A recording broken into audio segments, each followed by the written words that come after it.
Cream ஆதித்யாய சோமாய மங்களாய புதாய குரு சுக்ர சனிப்பியச்ச ராகவே கேதவே நமக. உலகை கட்டி காக்கும் பரமேஸ்வரன் பார்வதியின் திருவருளால் அனைவரும் நலமுடன் வாழ அந்த எல்லாம் வல்ல இறைவனை வணங்கி நேயர்கள் அனைவருக்கும் எனது அன்பான வணக்கங்களை தெரிவித்துக் கொள்கின்றேன். அனைவருக்கும் எனது இனிய ஆங்கில புத்தாண்டு வாழ்த்துக்கள். இன்றைய பதிவிலே நாம் பார்க்க இருப்பது 2026 ஜனவரி மாதத்திற்கான ராசி பலன்கள். முதலில் கிரகங்களின் நிலைகளை பற்றி பார்க்கலாம்.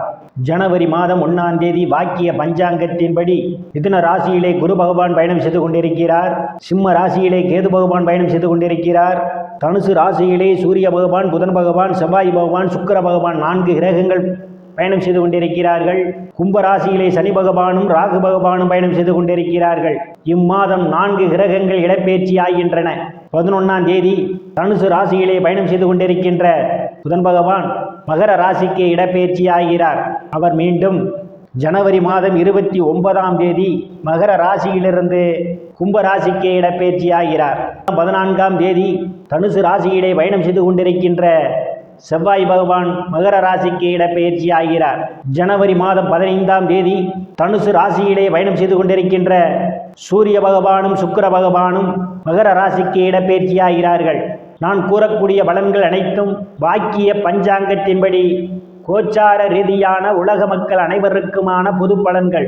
உங்களுடைய சுய சாதகத்தில் கிரகங்கள் இருந்த நிலைமையும் தற்போது நடக்கக்கூடிய தசாபுத்தியும் கணக்கில் எடுத்துக்கொண்டு பலன்கள் எடுக்கும் போதுதான் துல்லியமான பலன்களை எடுக்க முடியும். உங்களுக்கு துல்லியமான பலன்கள் நீங்கள் தெரிந்து கொள்ள விரும்பினால் உங்களுடைய பெயர், பிறந்த தேதி, பிறந்த நேரம், பிறந்த ஊர் ஆகியவற்றை எனது வாட்ஸ்அப் எண்ணிற்கு அனுப்பி வைத்து பலன்களை தெரிந்து கொள்ளலாம், உரிய கட்டணம் செலுத்தி. வாருங்கள் ராசிக்குள் போகலாம்.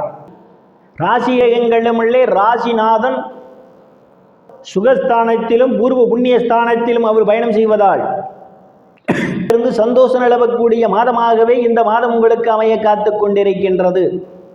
தனங்கானத்தில் எந்தவித கிரகங்களும் இல்லை. தனங்குடும்ப வாக்குஸ்தானத்தை குரு பகவான் பார்வையிடுவதால் பொருளாதார மாதம் இந்த மாதம். இருந்த இடங்களிலிருந்தெல்லாம் பண வரவுகள் தாராளமாக கிடைக்கும். ஆபரணங்கள்லாம் வாங்குவீர்கள். எதையும் எளிதில் சாதித்து விடுவீர்கள். உங்களை சுற்றி உள்ளவர்கள்லாம் உங்கள் பேச்சுக்கு மதிப்பு மரியாதையும் கொடுப்பார்கள். குடும்ப உறுப்பினர்களை ஒற்றுமை நிலவக்கூடிய மாதமாகவே இந்த மாதம் உங்களுக்கு அமைய காத்து கொண்டிருக்கின்றது. எந்தவித கிரகங்களும் இல்லை. தைரிய வீரிய ஸ்தானத்தை சனி வருவதாலும் தைரிய வீரிய ஸ்தானாதிபதி இம்மாதம் சுகஸ்தானத்திலும் பூர்வ புண்ணிய ஸ்தானத்திலும் பயணம் செய்வதாலும் வெற்றி முனைப்போடு செய்து முடிப்பீர்கள். அவருடைய அன்பும் ஆதரவும் உங்களுக்கு நிறைந்திருக்கும். அவர்களால் அனுகூலமான பலன்கள் உண்டு. சிலருக்கு சிறு குறு பயணங்களால் ஆதாயம் உண்டு. முற்பகுதியிலே புதுகொண்டிருப்பதும் சுகஸ்தான் பகவான் பார்வையிடுவதாலும் தாயினுடைய அன்பும் ஆதரவும் உங்களுக்கு நிறைந்திருக்கும். தாயார் உங்களுக்கு பக்க பலமாக இருப்பார். மாணவ மாணவிகளெல்லாம் படிப்பிலே சிறந்து விளங்குவார்கள். ஆசிரியருடைய நன்மதிப்பையும் பாராட்டையும் பெறுவார்கள். பூமி வீடு வாங்க நினைப்பவர்கள் ஆசைகள்லாம் முழுமையாக பூர்த்தியாகும். சிலர் பழைய மாற்றி புதிய வாகனம் வாங்குவதற்கான யோக அமைப்புகளும் கூடி வருகின்றது. விவசாய தொழில் இருப்பவர்களுக்கெல்லாம் விவசாயத்தின் மூலமாக கூடுதலான முன்னேற்றத்தை காண முடியும். கால்நடை வளர்ப்பு கால்நடை மூலமாக கூடுதலான ஆதாயத்தை பெறுவீர்கள். அவர்களுக்கெல்லாம் இது ஒரு பொன்னான காலமாகும். கூடுதலான வருவாய் உண்டு. இருந்து வந்த மனக்கசப்புகளெல்லாம் மாறி நல்ல நட்புணர்வு ஏற்படுவதற்கான ஒரு சூழலும் உண்டு. எந்தவித கிரகங்களும் இல்லை. அதிபதி இம்மசத்துர ஸ்தானத்திலே பயணம் செய்து கொண்டிருப்பதால் போவது நல்லது. இல்லையில் குழந்தைக்கும் உங்களுக்கும் இடையே கருத்து மோதல் ஏற்படுவதற்கான ஒரு சூழல் உண்டு. கூடுதல் கவனம் தேவை. சனி பகவான் ஆட்சி பலத்தோடு பயணம் செய்து கொண்டிருப்பதும் அவருடன் இணைந்து ராகு பகவானும் பயணம் செய்து கொண்டிருப்பதாலும் இப்பொழுதெல்லாம் கடலிலிருந்து மீள்வதற்கான ஒரு சூழல் உண்டு. புதிய கடன் வாங்குவதற்கான வாய்ப்புகளும் உண்டு. கிரகங்களும் இல்லை. களத்திர ஸ்தானாதிபதி புதன் பயணம் செய்து கொண்டிருப்பதால் அந்யோன்ய நிகழும். வேலை விஷயமாகவும் கருத்து வேறுபாடு காரணமாகவும் பிரிந்த தம்பதிகள் எல்லாம் ஒன்று சேர்வதற்கான ஒரு சூழல் உண்டு. பங்காளியுடன் இருந்து வந்த பிரச்சனைகள் எல்லாம் தீர்ந்து பங்காளியுடன் நல்ல நட்புணர்வு ஏற்படும்.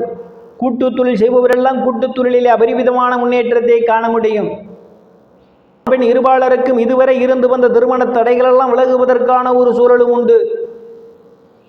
கிரகங்களும் அல்ல அஷ்டமஸ்தானத்தை அஷ்டமாதிபதி செவ்வாய் பகவான் பார்வையிடுவதும் அவருடன் இணைந்து சனி பகவானும் பார்வையிடுவதாலும் தேவையில் ஒரு பிரச்சனையில் தலையிடுவதை தவிர்த்துக் கொள்வது மிகவும் நல்லது. இல்லையேல் உங்களச்சில் ஏற்படுவதற்கான ஒரு சூழல் உண்டு. கிரகங்களும் அல்ல பாக்யாதிபதி சுக்கிர பகவான் இம்மாதம் சுகஸ்தானத்திலும் பூர்வ புண்ணியஸ்தானத்திலும் அவர் பயணம் செய்து கொண்டிருப்பதால் தந்தை உங்களுக்கு நிறைந்திருக்கும். தந்தை உங்களுக்கு பக்க பலமாக இருப்பார். தந்தை வழி சுதீன பிரச்சனைகள் இருந்தால் அவை உங்களுக்கு சாதகமான முடிவுக்கு வருவதற்கான ஒரு சூழல் உண்டு. ஈடுபடுவீர்கள். சிலர் புண்ணிய ஸ்தலங்களுக்கெல்லாம் போய் வருவீர்கள். வெளிநாடு செல்வதை செய்து கொண்டிருப்பவர்களுக்கு வெளிநாடு செல்வதற்கான வாய்ப்புகளும் தேடி வருகின்றது. அவர்களாம் உதவிக்கரம் நீட்டுவார்கள். சிலருக்கு அந்நிய மன்னரால் அனுகூலமான பலன்கள் உண்டு. பயணம் செய்து கொண்டிருப்பதாலும் தொழில் ஸ்தானாதிபதி புதன் பகவான் சுகஸ்தானத்திலும் பூர்வ புண்ணியஸ்தானத்திலும் பயணம் செய்து கொண்டிருப்பதாலும் வேலை தேடும் அவரவர் தகுதிக்கு ஏற்றவாறு வேலைகள் கிடைப்பதற்கான ஒரு சூழல் உண்டு. ஏற்கனவே பணியில் இருப்பவர்களுக்கு பதவி உயர்வு பாராட்டு கிடைக்கும். அரசியல்வாதிகளுக்கு அரசியலில் நல்ல முன்னேற்றமும் உயர் பொறுப்புகளும் தேடி வரும். தொழிலில் அபரிமிதமான முன்னேற்றத்தை காண முடியும்.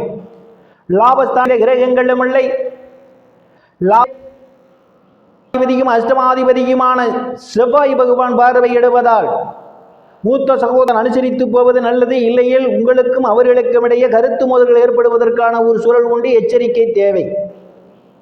பயணம் செய்து கொண்டிருப்பதும் விரயஸ்தானம் பார்வையிடுவதாலும் வெளிநாடு செல்வதற்காக முயற்சி செய்து கொண்டிருப்பவர்களுக்கு வெளிநாடு செல்வதற்கான வாய்ப்புகள் தேடி வருகின்றது. அவ்வப்போது தேவையில்லாத செலவுகளும் ஏற்படுவதற்கான ஒரு சூழல் உண்டு. செலவுகள் விஷயத்தில் கூடுதல் கவனம் தேவை. திருப்பொருளால் அனைத்து செல்வச் செழிப்பும் பெற்று சிறப்புடன் வாழ அந்த எல்லாம் வல்ல இறைவனை வணங்கி நேயர்களை பதிவில் சந்திக்கும் வரை விடைபெறுவது ஜோதிடர். நன்றி, வணக்கம்.